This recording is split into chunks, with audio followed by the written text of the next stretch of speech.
First time diri sa Florida, ang lubi di ay mutubo ras init na lugar, hala kabugo. Mutubo ras tropical areas like sa Pilipinas, di Asia, maong pag-abot na ko diri, nalipay ko kay nakakita ko lubi na walay bunga, iba og klase. Diri sa US, pipila lang ka mga lugar ang pwede matubuan og mga lubi. Kay mostly din hiya ang lugar perting kabugnaw, unya na pwede syerto ang mabuhi dito kaktus rapod. Ang akong point is, gagmay na lang akong kalipay na anas lubi, mga kahoy, ma-appreciate na nako. Papasaya sa akin, mga kunting bagay na lang. Maaning mga pino na balas o na mapil ni mo sa imong lapalapa, agoy, the best feeling in the world.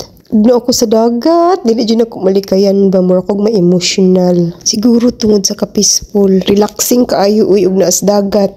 Daghan kog bation. Kahinumdum ta sa mga utang, agoy, mga ups and downs sa life, makahinuktok kung puntaan ni. Siyempre, gawas sa mga makahuna-huna ta sa mga gapnod sa atong kinabuhi na hindi lalim. Makahangad ko sa langit, maka-appreciate yun ko sa mga blessing ni God sa akong life. Ay, thank you kaayo Lord sa tanan, sa imong makanunayon nga guidance and protection. Salamat sa akong pamilya nga nakanunay sa akong kiliran ug sa imong pabonus. Di ay Lord, salamat ani. Diba si Lord magpabonus? 2 days remi dinhi agi enjoy lang namo ang among summer, nagmeet og friends unya pagkahuman nagpadayon nami sa among road trip. Maulang